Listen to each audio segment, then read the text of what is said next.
दिल्ली सल्तनत के इतिहास में खलजी राजवंश एक प्रमुख राजवंश है, जिन्होंने 1290 से 1316 ईस्वी तक शासन किया। इसमें दो प्रमुख सुल्तान हुए, जलालुद्दीन फिरोज खलजी और अलाउद्दीन खलजी। इस अध्याय में मैं आपको बताऊंगा अलाउद्दीन खलजी की, जो 1296 से 1316 ईस्वी तक शासन किए थे। सबसे पहले हम लोग शुरू करते हैं कि खिलजी कौन थे। खिलजियों की उत्पत्ति कहां से हुई, इस विषय पर विद्वान मतभेद करते हैं। कुछ इतिहासकारों का मानना है कि ये अफगान थे, जबकि कुछ इतिहासकार ये मानते हैं कि ये तुर्क थे। अतः समकालीन इतिहासकार बर्नी की एक किताब तारीख-ए-फिरोज शाही में वर्णित कुछ उद्धरणों के आधार पर यह समझने का कोशिश करेंगे कि खलजी कौन थे। उनके अनुसार तुर्कों की 64 शाखा थी, खलजी भी उनमें से एक है। चौथी शताब्दी में यह अफगानिस्तान के हेलमंड घाटी में बस गए। यहाँ खलजियों का निवास है, जिसे खलजी क्षेत्र भी कहा जाता है। महमूद गजनवी और मुहम्मद गोरी के समय जब ये भारत पर आक्रमण कर रहे थे, तो कई खलजी भारत भी चले आए। वे दिल्ली सुल्तानों के दरबार में सेना एवं प्रशासनिक विभाग में अपनी सेवा देने लगे। बाद में, विशेषकर बलबन के बाद, जब दिल्ली का सुल्तान कमजोर हुआ, तब ये दिल्ली के सुल्तान भी बन गए। इस वंश के दो प्रमुख सुल्तान थे।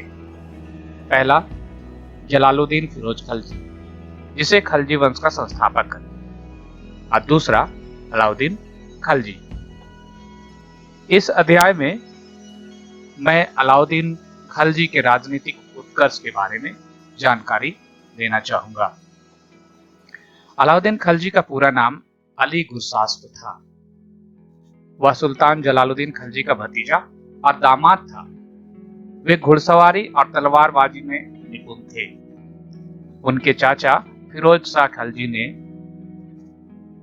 उनकी दीक्षा दी और उन्हें अपने सैनिक सेवा में रख लिया।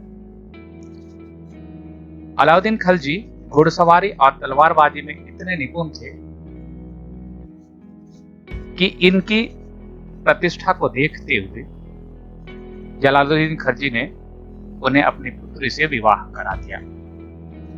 वे स्वयं फिरोज शाह के राज्यारोहण में भी महत्वपूर्ण भूमिका निभाए। विशेषकर मलिक छज्जू के विद्रोह को दमन करने में उनकी महत्वपूर्ण भूमिका रही और इसी कारण उन्हें अमीर-ए-तुजक के पद पर आसीन किया गया। इनसे उनके पद और प्रतिष्ठा में वृद्धि हुई। इसके तुरंत बाद ही उन्हें कड़ा मानिकपुर का प्रांतपति भी बना दिया गया। इसके बाद वे लगातार इस पद पर अपनी पकड़ बनाते रहे। फिरोज शाह उदार सुल्तान थे। उनके इस उदार व्यवहार के कारण कुछ अमीर और सरदार उनसे असंतुष्ट रहते थे। अलाउद्दीन इन असंतुष्ट सरदारों को अपने पक्ष में करने लगा और धीरे धीरे अपनी एक गुट तैयार करने लगे। फिरोज शाह के काल में दो विद्रोह। 1293 में जब सुल्तान फिरोज राजपूताना के विद्रोह को दबाने में व्यस्त था, तब उन्हें मालवा के भीलसा पर आक्रमण करने का आदेश दिया गया। अलाउद्दीन इसे अवसर के रूप में भुना लिया। उन्होंने असंख्य मवेशी, सोना चांदी और बहुमूल्य संपत्ति भी प्राप्त की। कई मंदिरों को लूटा। वे अपनी महत्वाकांक्षा को आगे बढ़ाते थे। 1295 ईस्वी में देवगिरी के विद्रोह का भी दमन किया। इस विद्रोह का दमन के दौरान जैसा फरिश्ता बतलाते हैं कि उन्हें 6000 मन सोना, 7 मन मोती, 2 मन जवाहर, लाल, यकुत, हीरे पन्ने, 1000 मन चांदी, 4000 मन रेशमी वस्त्र के थान प्राप्त हुए और इसे लेकर वह मानिकपुर चला गया। जबकि इन सभी संपत्ति को सुल्तान को सौंपनी चाहिए थी। वे सुल्तान से मिलने भी नहीं गए। अतः सुल्तान फिरोज शाह स्वयं अलाउद्दीन से मिलने मानिकपुर चला गया। यहीं पर अलाउद्दीन ने धोखे से सुल्तान फिरोज शाह की हत्या करा दी और 19 जुलाई 1296 ईस्वी को मानिकपुर में ही स्वयं को सुल्तान घोषित कर दिया। लेकिन इसके बावजूद अभी दिल्ली उनके लिए बहुत दूर था। अभी भी उनके पास कई समस्याएं थी। प्रमुख समस्या जैसे दिल्ली की जनता का सहानुभूति प्राप्त करना था, क्योंकि अलाउद्दीन ने दिल्ली की गद्दी धोखे से प्राप्त की थी, राज हड़प के द्वारा प्राप्त की थी। उसे सिद्ध करना था कि वे एक योग्य शासक हैं और इसलिए दिल्ली की जनता का सहानुभूति प्राप्त करना उन्हें आवश्यक था। इसके बाद उनके प्रमुख शत्रु जो फिरोज शाह के पुत्र थे, उनका भी दमन करना था, क्योंकि ये भी कभी भी उनकी सत्ता को चुनौती दे सकते थे। उत्तर एवं दक्षिण भारत के स्वतंत्र राज्य को दिल्ली सल्तनत के अधीन लाना था, क्योंकि इस समय तक कई ऐसे राज्य थे जो दिल्ली सल्तनत के अधीन न रह के स्वतंत्र हो चुके थे।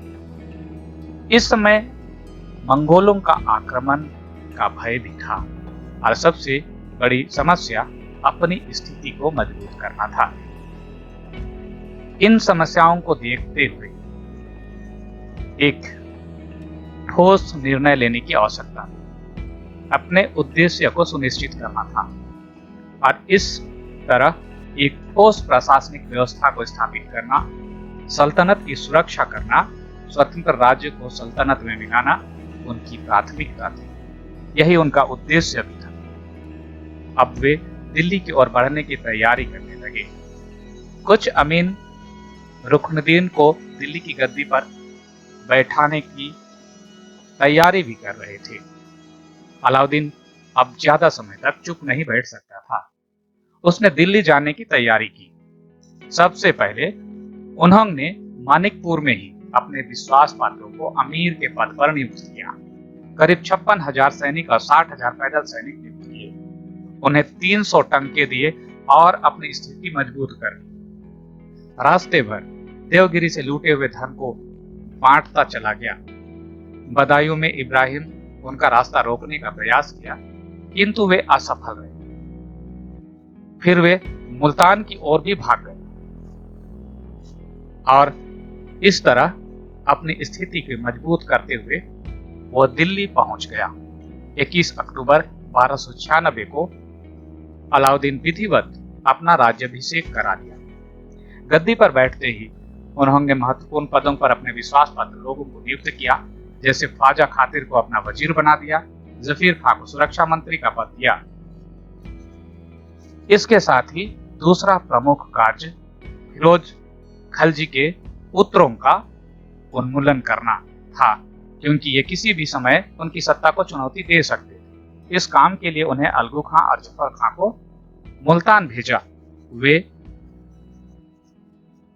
उनके बेटे इब्राहिम को पकड़ लिए, उन्हें अंधा बना दिया और उनके परिवार की स्त्रियों को बंदी बना लिया, उनकी संपत्ति जब्त कर ली और इस प्रकार अलाउद्दीन अपनी गद्दी को सुरक्षित बना लिया।